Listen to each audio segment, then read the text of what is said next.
Mi nombre es Juan Esteban Bedoya Loaiza. Soy residente de reumatología de la Fundación Universitaria de Ciencias de la Salud.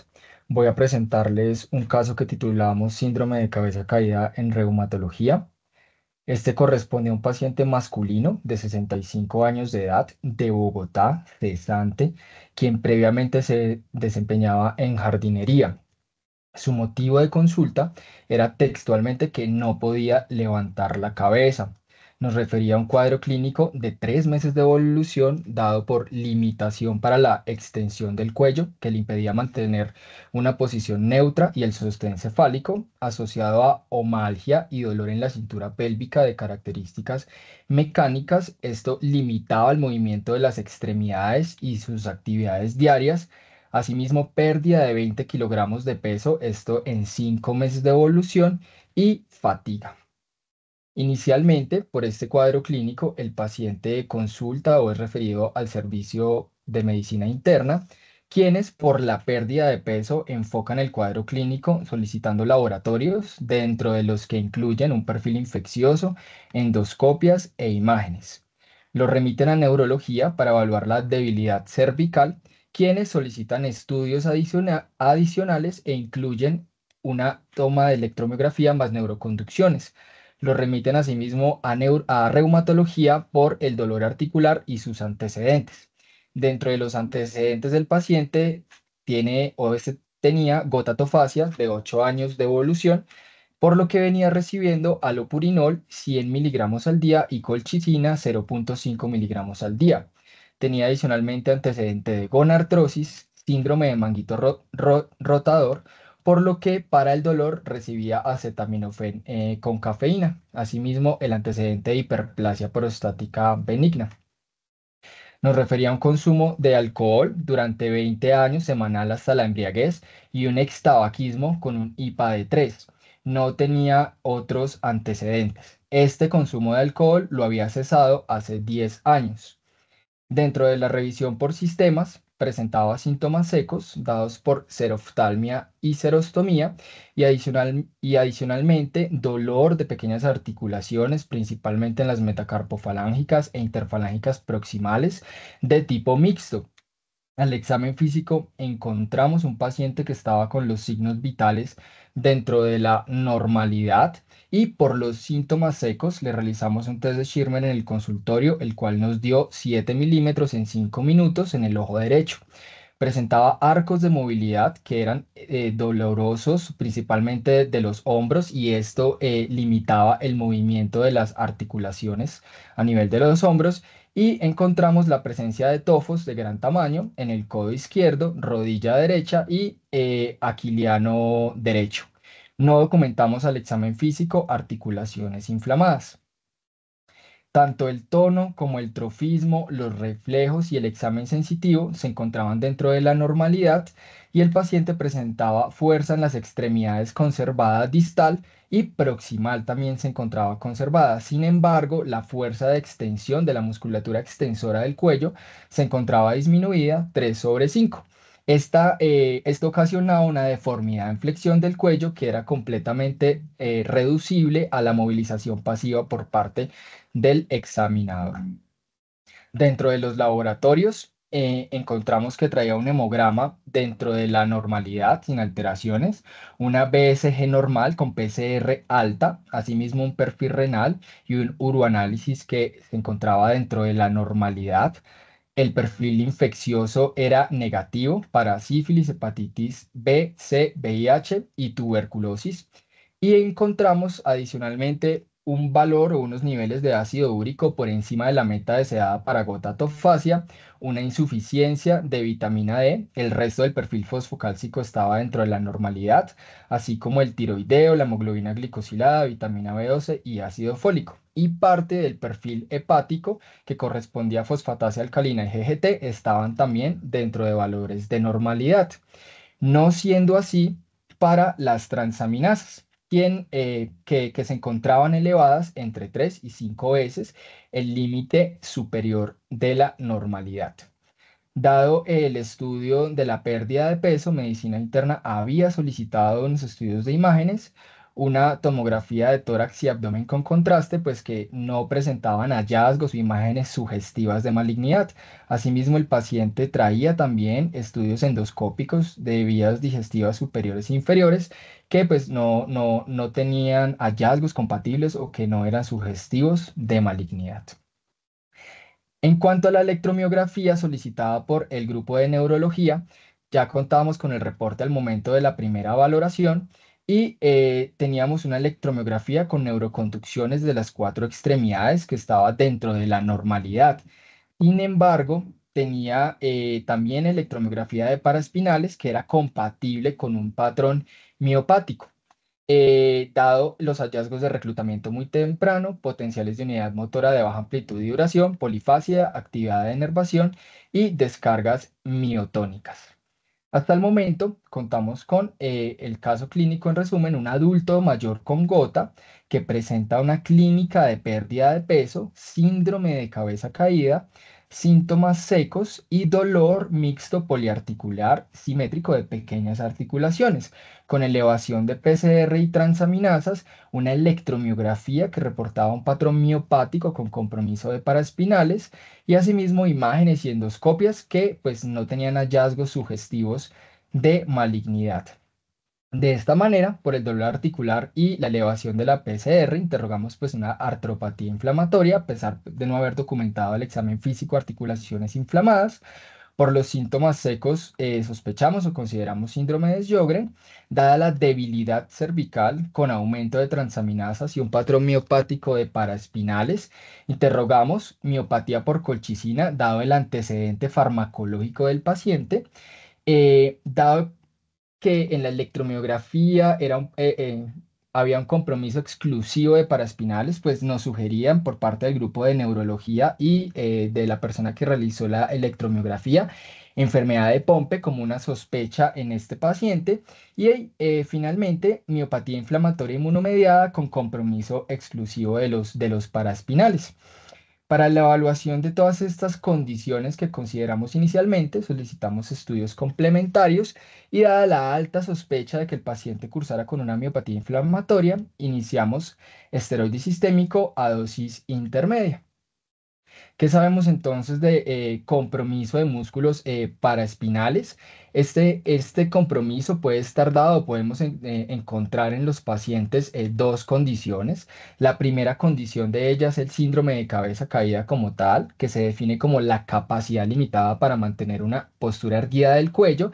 Esto lleva pues a la caída de la cabeza que se corrige mediante la extensión pasiva por parte del examinador o que también se puede corregir en decúbito supino. Este fenómeno se produce cuando pues, hay un compromiso de la musculatura cervical posterior. Sin embargo, cuando el compromiso se extiende a los paraespinales dorsales y lumbares, podemos encontrar este signo que se denomina camptocormia, que consiste en la flexión del tronco más allá de 45 grados y que resuelve también con el decúbito supino. Este síndrome de cabeza caída es claramente un trastorno más de edad avanzada. Según reportes de informes de casos y de series de casos, la edad media de presentación está alrededor de 74 años. Sin embargo, podemos encontrarlo en personas más jóvenes, principalmente si tienen el antecedente de haber recibido radioterapia cervical o mediastinal. Es más común en mujeres con una proporción de 3 a 2 respecto a los hombres y dado lo poco frecuente de este fenómeno, pues la prevalencia no se ha estimado en grandes estudios. Es baja y es desconocida. Hay dos explicaciones mecánicas para el síndrome de cabeza caída. La primera es un aumento del tono de la musculatura cervical anterior que supera pues al tono de la musculatura cervical posterior. Y una segunda explicación es por debilidad primaria y o atrofia de la musculatura cervical posterior. Dentro de las causas tenemos que considerar dos grandes grupos, causas neuromusculares o no neuromusculares.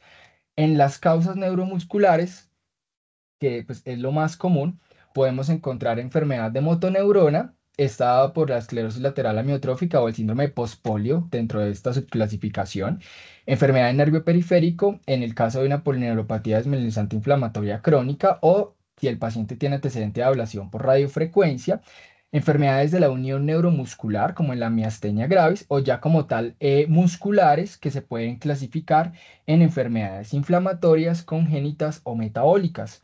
Dentro de estas causas de síndrome de cabeza caída muscular inflamatoria, aquí encontramos las miopatías inflamatorias que son enfermedades con las que estamos un poco más familiarizados en comparación de las otras causas. Con mayor frecuencia se encuentran cuando están en sobreposición con esclerosis sistémica. Hay vasculitis también que tienen compromiso muscular restringido o se reportan con mayor frecuencia también en algunos tipos de vasculitis sistémica. Aquí reportan sobre todo poliarteritis nodosa.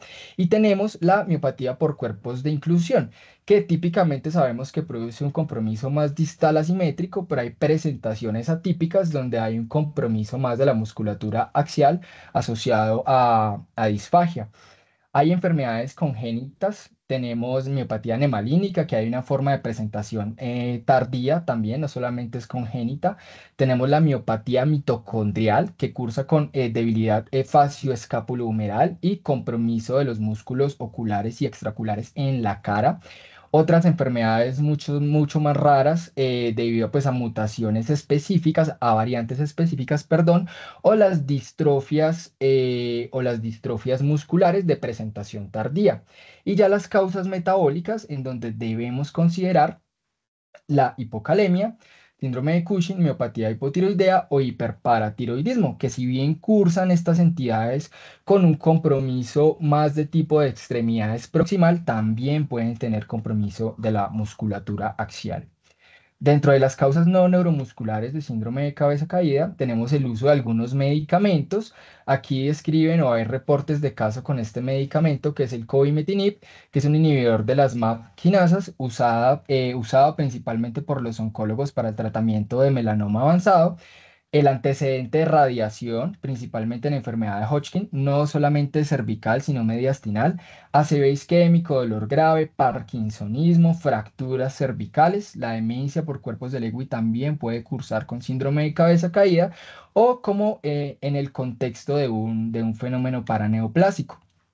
Al momento de evaluar estos pacientes con la debilidad o la deformidad cervical, debemos tener en cuenta también dos grandes grupos. El primero es un grupo con una deformidad que no corrige, un síndrome de cabeza caído fijo, en donde debemos considerar causas como espondiloartritis con compromiso cervical, artritis reumatoide, postraumáticos, poslaminectomía, neoplasias o las deformidades vertebrales congénitas.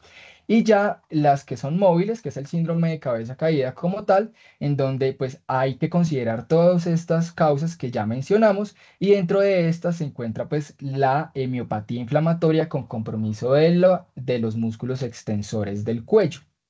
En cuanto a esta entidad específicamente, sabemos que puede comprometer con mayor frecuencia el músculo espléneo de la cabeza, romboides y el semimembranoso, el semiespinoso de la cabeza. Y es principalmente a la altura de C6 o C7 donde se produce la mayor inflamación. Es por esto que describen en imágenes de resonancia magnética un realce que es típico de esta entidad, que es el típico realce en mariposa, o también describen el signo del realce lineal que se presenta más a la altura de C6 o C7. Otra entidad que consideramos en este paciente, de otro de los diferenciales a considerar, fue la miopatía por colchicina. Entonces, la toxicidad por colchicina es en realidad una mioneurotoxicidad, no es muscular aislada. Los pacientes que hacen toxicidad muscular por colchicina la hacen predominantemente proximal y típicamente describen que es dolorosa. Puede cursar adicionalmente con miotonías o rhabdomiólisis y está en asociación con manifestaciones neurológicas en el 72,5% de los casos. Estos síntomas neurológicos pueden estar dados por cambios sensoriales o hiporreflexia y pueden encontrarse de manera aislada en el 9% de los casos. Es importante y es una pista diagnóstica relevante que estos pacientes hacen manifestaciones gastrointestinales que anteceden a las manifestaciones musculares o de tipo neurológico. En cuanto a la fisiopatología, sabemos que pues, la toxicidad por colchicina es en realidad una extensión de su mecanismo de acción, dado pues que este medicamento tiene la capacidad de unirse a la tubulina, pues altera la red microtubular y esto da como resultado un ensamblaje de proteínas deteriorado, disminución de la endocitosis y la exocitosis, una alteración de la morfología celular, disminución de la motilidad celular, detección de la mitosis y finalmente, interrupción de la conducción y de la contractilidad de las células musculares. La miopatía por colchicina se produce principalmente en las edades comprendidas entre los 40 y los 49 años o entre los 60 y los 69 años, con dosis que típicamente usamos no son tan altas, entre 0,6 y 1,2 miligramos en pacientes que llevan tomando el medicamento por más de un año. Los principales factores de riesgo para hacer este tipo de toxicidad van a ser el número de comorbilidades y el uso de otros medicamentos. Dentro de las comorbilidades más importantes está la enfermedad renal crónica y el uso de otros medicamentos son inhibidores principalmente de la enzima CYP3A4, dentro de los que describen con mucha frecuencia hay hartos reportes de caso del uso concomitante de claritromicina y colchicina como una causa de esta toxicidad. Estos pacientes van a tener elevaciones de CK, la mayoría, pero esta disminuye con la interrupción del tratamiento. En la electromiografía vamos a encontrar con mayor frecuencia patrón miopático. La neuroconducción nos puede mostrar disminución leve de la velocidad de conducción. Y en la biopsia vamos a encontrar cambios vasculares sin necrosis ni inflamación. Estos pacientes se recuperan con la interrupción del tratamiento con un tiempo variable entre 1 y 3 meses y un dato que consideramos de relevancia y es que reiniciar el medicamento a dosis reducidas es seguro, dado pues que la mayoría de estos pacientes no presenta recaídas con la reintroducción del fármaco. Volviendo al caso clínico, habíamos iniciado prednisolona 30 miligramos día. El paciente nos refería que había aumentado la fuerza de la musculatura del cuello, había disminuido el dolor, seguía conservando una fuerza distal de las extremidades, así como la proximal, y la fuerza cervical de la musculatura extensora había mejorado discretamente. Para el control ya contábamos con valores de CK. También encontramos elevaciones que estaban entre 3 y 5 veces el límite de referencia dado por el laboratorio y así como de aldolasa que también se encontraba por encima del valor de referencia. Dado pues la sospecha diagnóstica inicial en este paciente, solicitamos algunos laboratorios del perfil autoinmune, encontrando un factor reumatoide elevado a menos de 2 veces el límite superior de la normalidad, anti-CCP fuertemente alto, con ANAS y ENAS negativos y complementos que estaban dentro de la normalidad. Por el dolor de la cintura escapular y pélvica se han solicitado ecografía de hombros y de caderas con hallazgos más de tipo estructural. Dada esta marcada elevación de anti-CCP y el interrogante pues, de la artropatía inflamatoria, solicitamos radiografía de manos comparativas. Encontramos una disminución de los espacios articulares, principalmente a nivel del carpo. No nos quedaba tan claro en la radiografía la presencia de erosiones, pero pues dado el valor del anti-CCP, solicitamos una resonancia de manos y también hicimos radiografía de pies comparativos, donde pues evidenciamos un tofo aquiliano con espolón calcáneo en el pie izquierdo.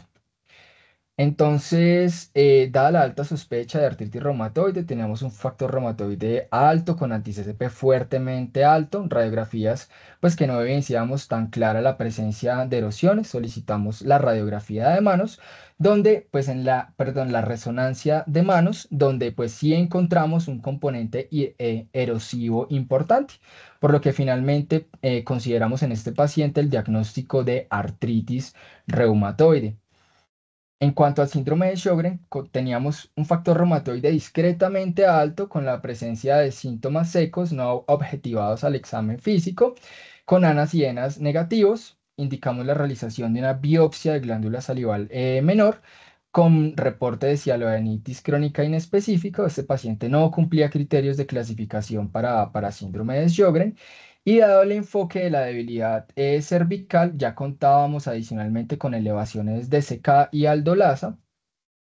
Y pues volviendo a las tres sospechas diagnósticas previamente mencionadas, ya sabemos que en la miopatía por colchicina no se ha descrito un compromiso de la musculatura axial, el componente muscular es doloroso y es de la musculatura de las extremidades proximal, por lo que no consideramos esta posibilidad diagnóstica en el paciente. Quedábamos con la enfermedad de Pompe y la miopatía inflamatoria inmunomediada con compromiso de la musculatura extensora cervical. Entonces, la enfermedad de Pompe está incluida o hace parte, pues no solamente es en los niños, sino que hace parte también de un grupo de enfermedades que son las miopatías de inicio tardío. Estas pueden presentarse de manera siempre tardía en adultos o adultos mayores o tener un espectro de presentación más amplio que hace que aparezcan en jóvenes, en niños o en adultos mayores. Estas que siempre aparecen de manera tardía pueden clasificarse en dos grupos, hereditarias o adquiridas. Dentro de las hereditarias tenemos la distrofia muscular oculofaringia, que los pacientes típicamente cursan con ptosis asimétrica y disfagia clínica que no tenía el paciente. O dentro de las causas adquiridas, la miopatía por cuerpos de inclusión, que ya mencionamos que puede presentarse de manera típica con compromiso de la musculatura axial, la miopatía de la musculatura extensora cervical posterior aislada del cuello o la miopatía nemalínica. La miopatía nemalínica también está considerada dentro de las congénitas, puede aparecer no necesariamente de inicio tardío eh, por este motivo, pero dentro de las que siempre aparecen de inicio tardío están relacionadas con gamapatía monoclonal o infección por VIH en adultos mayores. Típicamente también cursa, aparte de compromiso axial, con compromiso de la musculatura respiratoria. Aquellas que aparecen tanto de inicio temprano como de inicio tardío con compromiso de la musculatura axial, tenemos la distrofia facio-escápulo-humeral, que esta entidad típicamente cursa con compromiso axial, pero es descendente. Hay inflamación de la musculatura cervical posterior, pero va progresando hasta comprometer la musculatura dorsal y la lumbar. Tenemos la enfermedad de Pompe de inicio tardío, que ya la vamos a mencionar, y pues miopatías congénitas relacionadas con mutaciones específicas, enfermedades consideradas huérfanas, que son raras, que tienen un fenotipo de presentación variable y que podrían cursar eventualmente con compromiso de la musculatura axial, pero lo más frecuente es que cursen con compromiso de las extremidades de tipo proximal. En cuanto a la enfermedad de Pompe, de inicio tardío, esta es una entidad autosómica recesiva.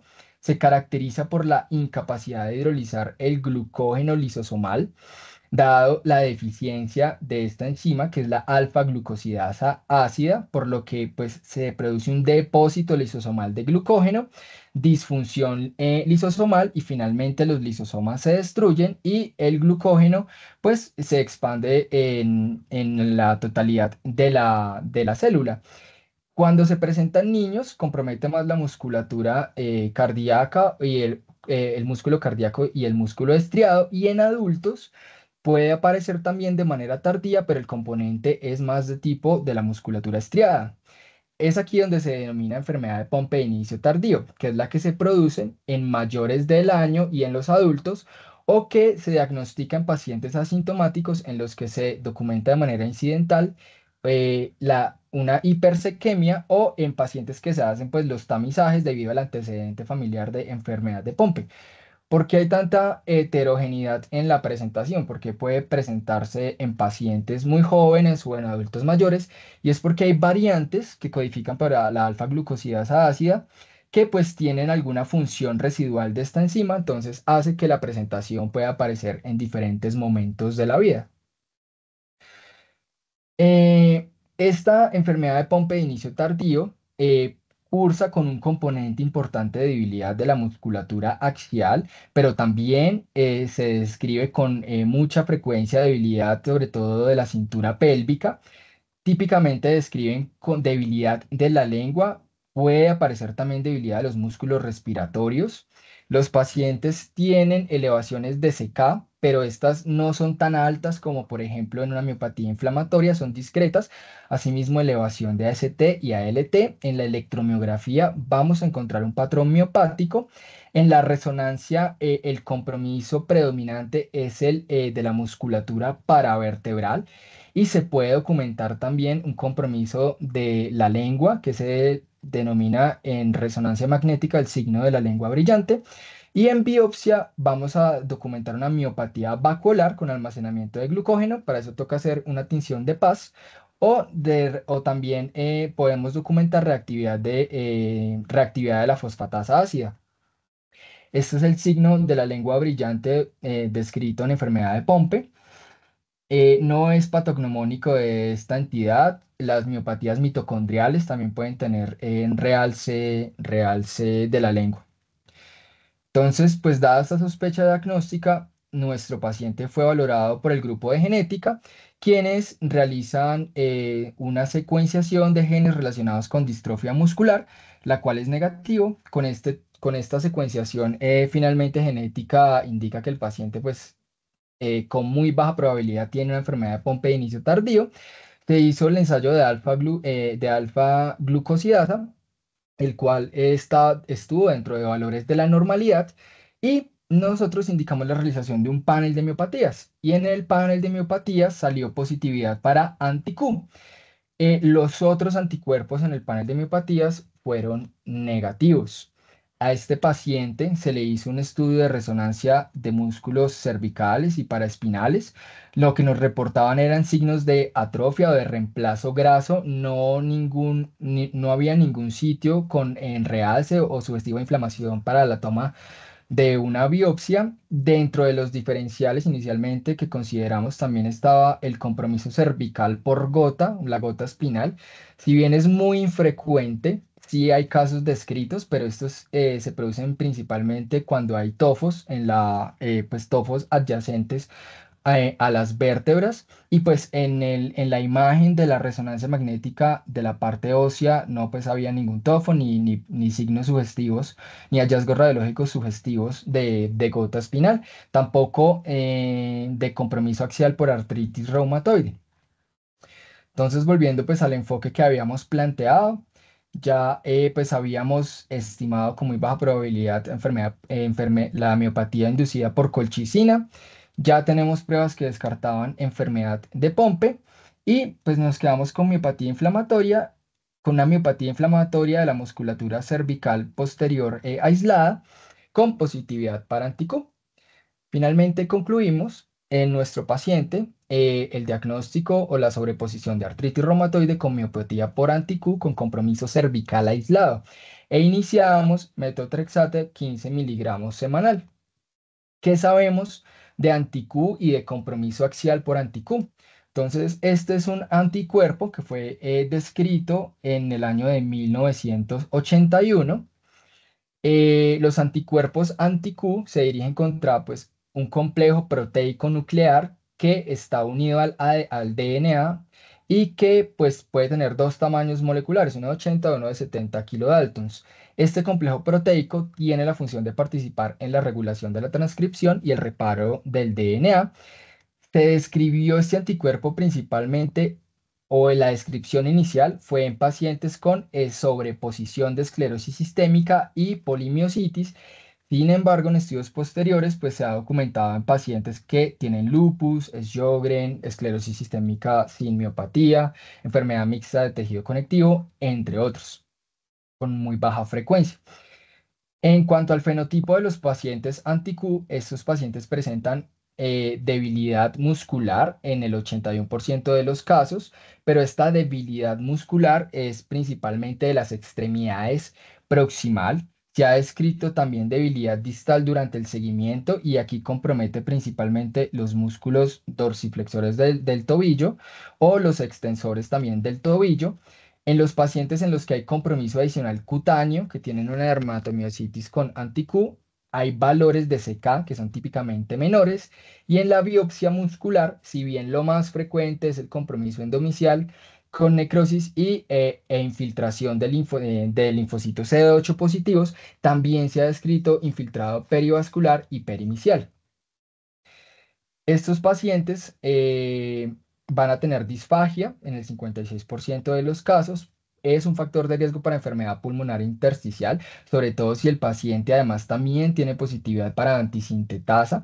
Hay menos frecuencia de enfermedad pulmonar intersticial si tiene dermatomiositis o una miopatía necrotizante inmunomediada, y típicamente describen que los pacientes anti-Q con componente pulmonar intersticial son resistentes a la corticoterapia.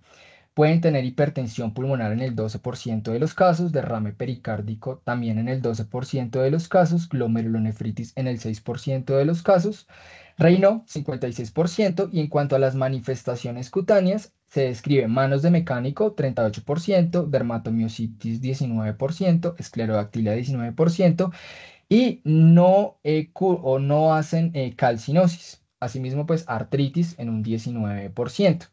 ¿Qué sabemos de miopatía inflamatoria y compromiso axial?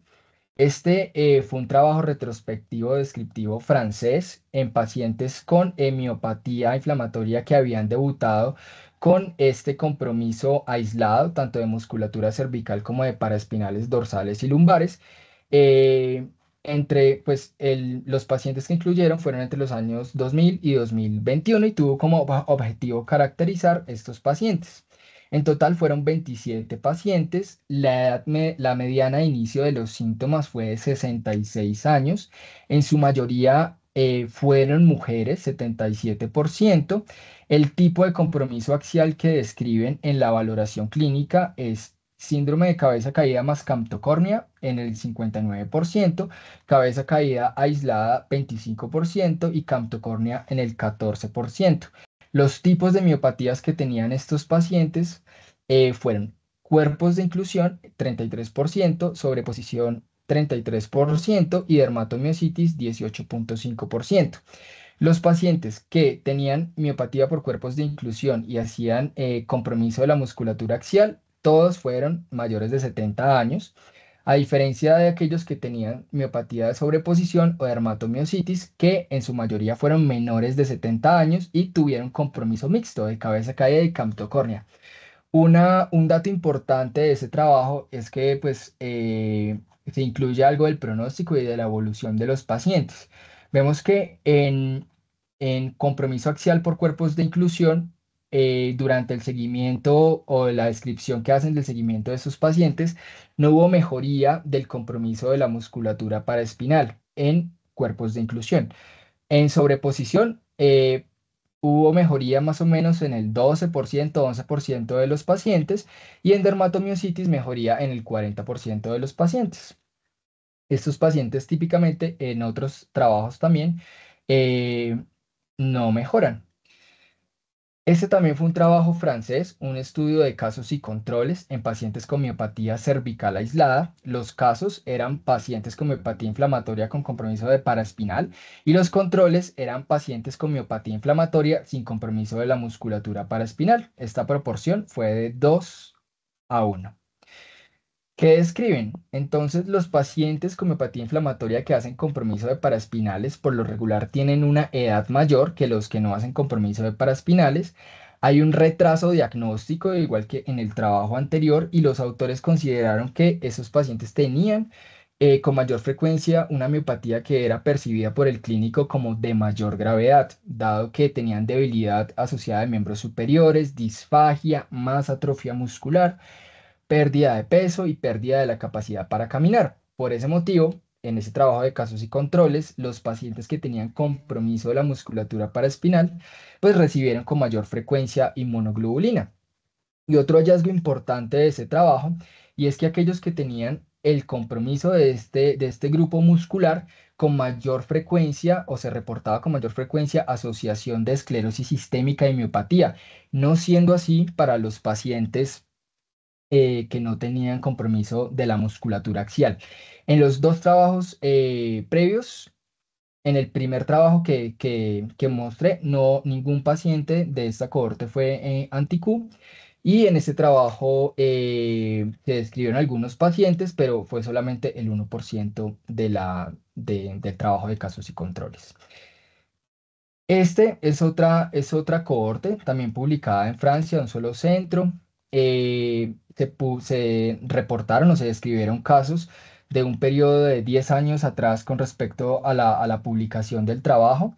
Estos pacientes todos sí eran antiQ positivos. Se incluyeron datos clínicos de 30 pacientes. De esos 30 pacientes anti-Q, 11 tenían miopatía inflamatoria, 5 de estos 11 pacientes tenían compromiso de la musculatura axial y 4 tenían asociación con esclerosis sistémica y uno tenía miopatía por cuerpos de inclusión. Tenían todos secas aumentadas, más o menos también hasta 5 veces el límite superior de la normalidad. Y en la biopsia describen necrosis, componente inflamatorio y expresión por parte de las fibras musculares de HLA clase 1. Dado la asociación del anticuerpo anti-Q con esclerosis sistémica, a nuestro paciente le realizamos anti-SCL70 y anticentrómero, el cual fue negativo. Se le hizo una capilaroscopia, la cual fue categoría 1, no esclerodermia. Encontramos tortuosidad capilar, algunos capilares serpenteantes, edema perivascular. No encontramos otras formas anormales como capilares ramificados o hemorragias.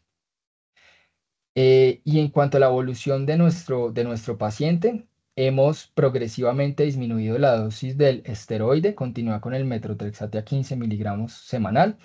El allopurinol, dado que venía con dosis de 100 miligramos del medicamento y el ácido úrico estaba por encima de las metas que deseamos en gota tofacia, lo hemos ido titulando hasta 300 miligramos. La insuficiencia de vitamina D fue corregida, hubo normalización de enzimas musculares. El ácido úrico ahorita está en 5,4 miligramos por decilitro en el último control. Y dado lo que sabemos de que estos pacientes no mejoran, pues se encuentra ahorita en un proceso de rehabilitación acompañado por terapia física. La fuerza cervical posterior está en 4/5, no ha mejorado en el seguimiento que hemos realizado.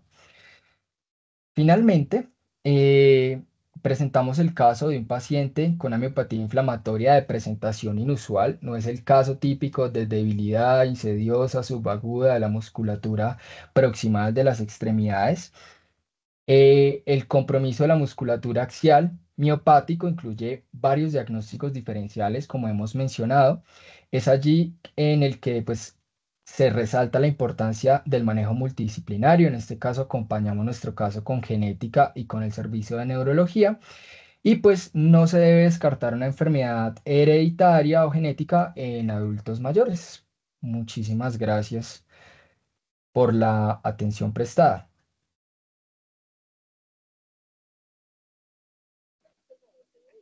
Bueno, Juan Esteban, muchas gracias. Yo creo que bastante enriquecedor el caso, complejo, muy amplio y definitivamente, pues como vimos, requirió pues un apoyo interdisciplinario bien interesante, inclusive hasta de genética.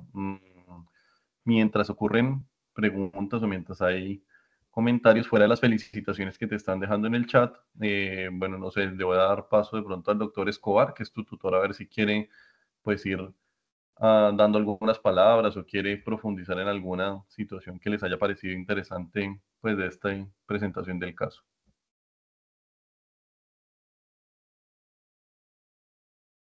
Bueno, no, muy buenas noches para todos.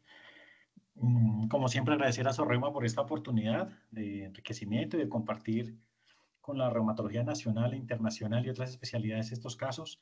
Agradecer a Marey y agradecer al doctor Esteban por su presentación y por podernos compartir este conocimiento. Debo comentar pues que este fue un caso que cualquiera que lo pueda ver, pues ve CPK elevada y ya está haciendo el diagnóstico de miopatía inflamatoria o si lo vemos en reumatología, pero nosotros como reumatólogos no es frecuente, o por lo menos en nuestro servicio, que veamos un componente de la musculatura axial.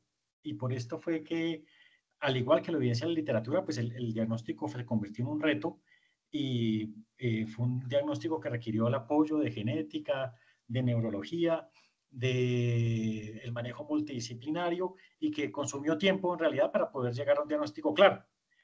Desafortunadamente, pues no pudimos tener un estudio histopatológico en este paciente, debido a que ya no contábamos con inflamación, los cambios eran crónicos a nivel de la resonancia, pero sí resaltar que este caso, pues nos enseñó mucho desde el punto de vista de otras causas, de otras miopatías, que realmente como clínicos a veces no sospechamos y que tenemos que tener en cuenta en estos casos raros o de difícil presentación. Y desafortunadamente, pues anotar algo que hemos anotado, creería yo que en dos casos o en dos instituciones previos, la limitante que podemos tener en algunas instituciones porque no contamos con todo este panel de anticuerpos. Lo importante es que todos pudiésemos tener un acceso fácil, de pronto, un acceso cómodo a estos anticuerpos que en cierta forma nos puede brindar diagnóstico y definir una conducta terapéutica o estar pendiente de ciertas manifestaciones que tenemos que prestarle atención, relación con neoplasias, que eso es importante, pero no es fácil, no todos tenemos acceso, es complicado, ¿sí? Pero sí quisiera resaltar el trabajo que hizo el grupo de reumatología. Este estuvo a cargo del doctor José Yate. Sé lo difícil que fue porque se realizaron múltiples juntas y pues sí queríamos compartirlo para resaltar a ustedes este tipo de caso que a veces podemos pasarlo fácilmente desde el punto de vista de reumatología porque las elevaciones de SACA a veces no son tan altas y que nos obliga a ampliar nuestra mente hacia otras causas de miopatía inflamatoria. Gracias, Esteban. Muchas gracias. Bueno, Alejito, muchas gracias por tu resumen y por el aporte pues de la dificultad que definitivamente pues ofrecen este tipo de casos. Imagínense ustedes que están en Bogotá, en un sitio donde pues de pronto tienen más herramientas como será pues para las personas que están en la periferia, quizás será más difícil llegar a un diagnóstico con un panel de miopatía y demás que puede ser más engorroso, puede ser más complicado de conseguir. Bueno, aquí veo comentarios de felicitaciones y veo una pregunta que hay que dice, buenas noches, felicitaciones Juan Esteban por qué caso tan complejo. Perdón si me perdí, al paciente se le realizó biopsia muscular, la superposición de miopatía inflamatoria y artritis reumatoide, ¿encontraste frecuencia y características? Hola, doctora. Buenas noches. Muchas gracias por su pregunta. Eh, la positividad de anticuerpos anti-Q, específicamente hablando de miopatía inflamatoria por anti-Q y sobreposición con otras entidades, es baja. Entre el 1 y el 2% encontré de asociación. Asimismo, también consideramos en el abordaje del caso clínico la miositis reumatoide. La miositis reumatoide es una entidad muy poco caracterizada. De hecho, pues algunos autores desestiman que pueda presentarse. Hay pocos reportes o series de caso. En cuanto a la biopsia de los pacientes que hacen artritis reumatoide y pues que tienen artritis reumatoide y miopatía inflamatoria secundaria, digamos que no hay ninguna característica que ayude a diferenciar si es una miopatía en sobreposición con artritis reumatoide o es una miopatía como tal por artritis reumatoide secundaria. Sin embargo, sí encontré algunos hallazgos en resonancia magnética que pueden hacer diferenciar las dos entidades, la sobreposición versus una miositis reumatoide. Y es que en resonancia magnética describen un compromiso inflamatorio parcheado de la musculatura proximal. eh, Cuando se considera esta entidad, a diferencia de la miopatía inflamatoria en sobreposición con artritis reumatoide, donde el compromiso por resonancia magnética es más homogéneo, más difuso en la musculatura proximal de las extremidades.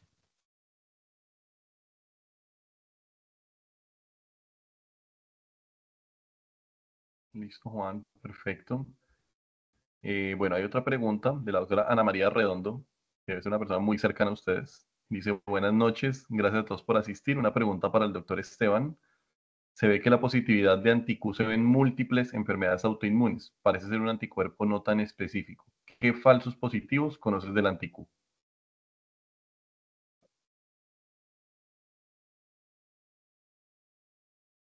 Perdón. Eh, Doctora, muchas gracias. Dentro de los anticuerpos de miopatías inflamatorias, vamos a tener los anticuerpos que son específicos de miopatías y los asociados a miopatías. Este es un anticuerpo que hace parte del grupo de los asociados a miopatías. Es decir, que puede presentarse de manera no exclusiva en miopatías inflamatorias u otras entidades.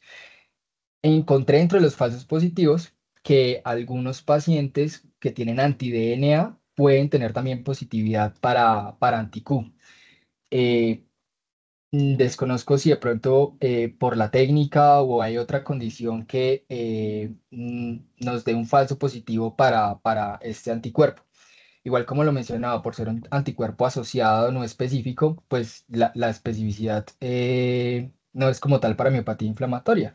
Los pacientes que pueden tener positividad para anti-Q pueden encontrarse en pacientes que tienen lupus, Sjögren principalmente, lupus o esclerosis sistémica. Son las tres entidades donde más se ha descrito, pero igual la frecuencia no es alta. Más o menos entre el 1 y el 2% fue lo que encontré de positividad.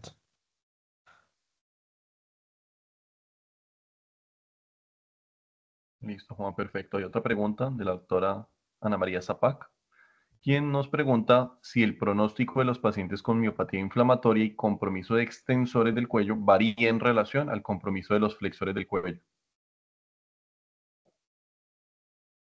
Sí, entonces los pacientes que tienen miopatía inflamatoria con un cuadro típico de polimiositis o dermatomiositis van a tener pues principalmente compromiso de la musculatura de las extremidades proximal.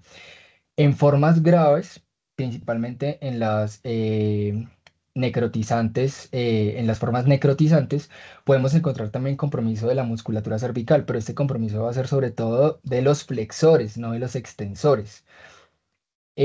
Cuando tenemos un compromiso grave de miopatías inflamatorias, pues va a ser más de los flexores y pues en este caso, eso es lo raro del caso, es que no tenía compromiso de la musculatura de extremidades proximal, solamente exclusivo de la musculatura extensora.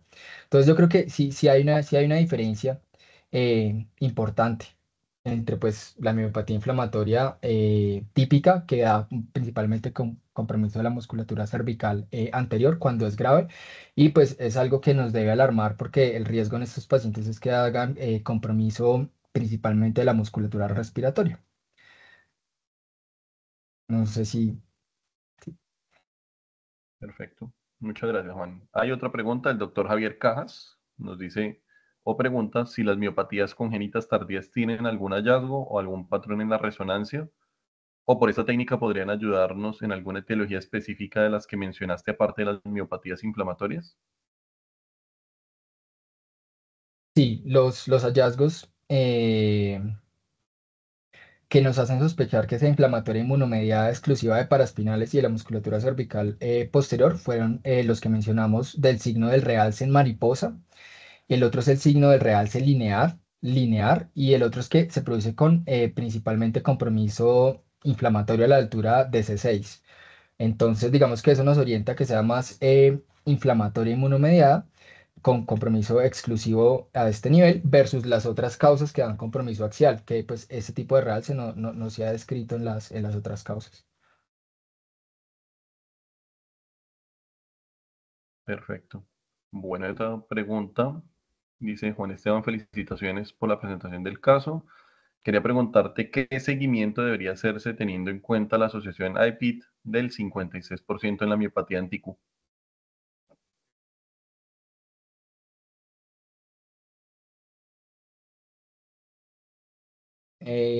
Estos pacientes deben tener un tamizaje de entrada cuando tienen positividad por anticu, dado que pues, es frecuente que tengan el compromiso intersticial pulmonar.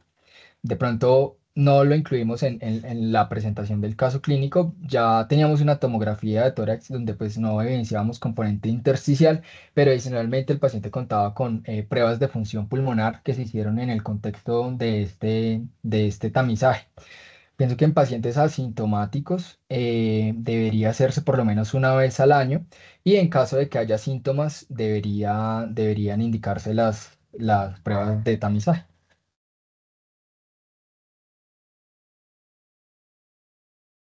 Perfecto, súper. Aquí te preguntan, ¿biopsia muscular versus anticuerpos o son complementarios?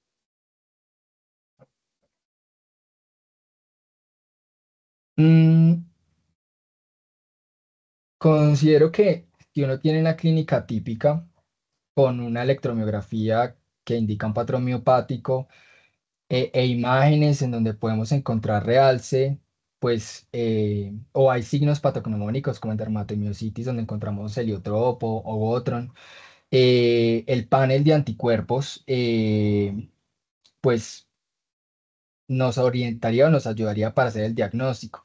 La biopsia, considero que podría estar más reservada en aquellos pacientes en los que no mejoran con el tratamiento, en donde hay consideración de algún diagnóstico diferencial, diferente pues a una miopatía inflamatoria, o en aquellos en los que la duda sigue siendo grande a pesar de contar pues, con todos los elementos clínicos que ya mencionamos, electromiografía, enzimas musculares, clínica, como que no cuadra.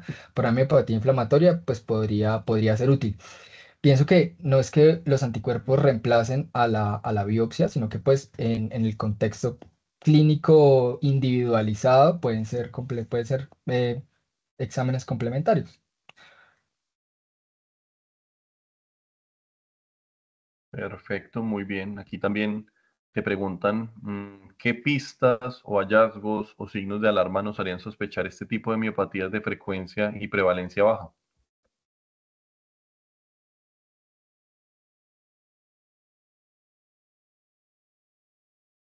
Eh, Cuando nos enfrentamos a un paciente que no tiene las características típicas eh, de presentación, como en este caso, pues un componente, un grupo muscular afectado que fue atípico.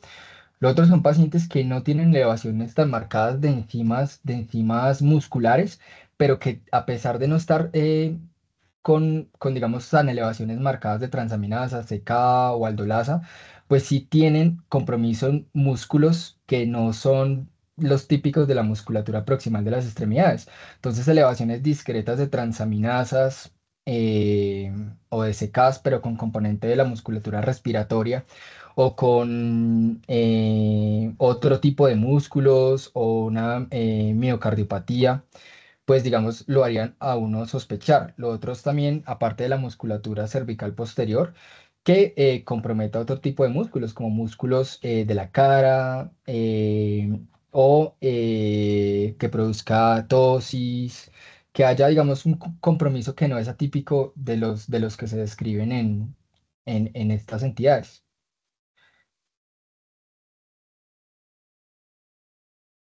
Perfecto. Otra pregunta que hay por acá. Dice, buenas noches, muchas gracias, doctor Esteban. ¿Se debe realizar tamizaje de neoplasia en este tipo de pacientes con positividad del anticu?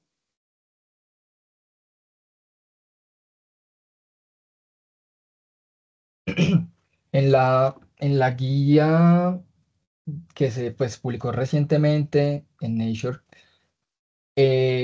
el anti-Q no es incluido como dentro de los anticuerpos de alto riesgo para malignidad. Entonces, en ese sentido, si tenemos elementos que clasifican al paciente como de alto riesgo, pues sí debería hacerse el tamizaje extendido que los autores proponen. Pero si solamente es anti-Q y no hay otro elemento, pues me parece que en ese contexto clínico en la guía indican el tamizaje por grupo etario por grupo etario.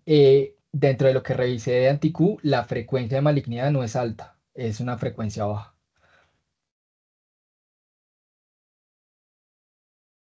Perfecto, súper. Y hay una duda más acá. Excelente caso, muy enriquecedor. Tengo una pregunta. Dado que hay un porcentaje de pacientes que no responden adecuadamente cuando hay compromiso axial, ¿qué podríamos hacer en estos casos?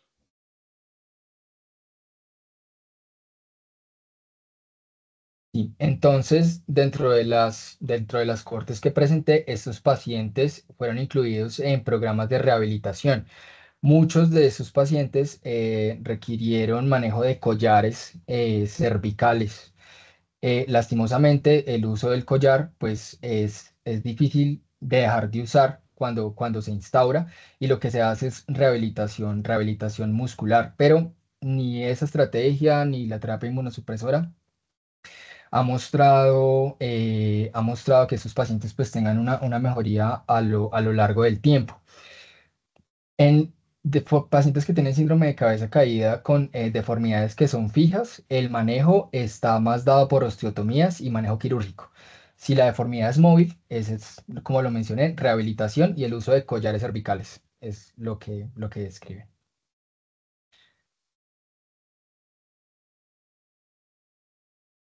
Perfecto, Juan. Bueno, creo que has respondido con una gran pericia todas las preguntas que te han hecho en este momento y es una de las felicitaciones de la doctora Adriana Vanegas, que efectivamente dice felicitaciones por todas las respuestas acertadas a tantas preguntas.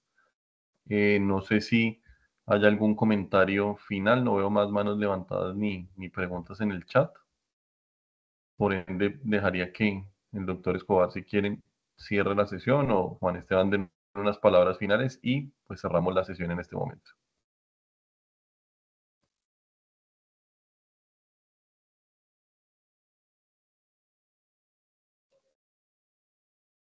Alejo. No, agradecer a Esteban por su revisión, por actualizarnos y por traernos este caso que nos sirve para el crecimiento de todos a nivel de la reumatología. Muchas gracias, Esteban. ¿No? Muchas gracias a todas las personas por su asistencia. Quiero agradecer a mis profesores por el acompañamiento en la realización del caso clínico, por su tutoría, en especial al doctor José Yate, pues quien me prestó su caso clínico, lo valoramos juntos en consulta y pues que me compartió muchas de las impresiones diagnósticas que mencioné durante la revisión. Muchas gracias. Bueno, muchas gracias a todos por la asistencia, como siempre, lo interesante y lo enriquecedor de los casos y una felicitación muy extensa a todo el grupo de la FUX. Se ve el trabajo pues tan interesante que hicieron. Ya creo que con esto podríamos cerrar la sesión y pues les deseo una buena noche a todos. Nos vemos en el próximo caso interinstitucional.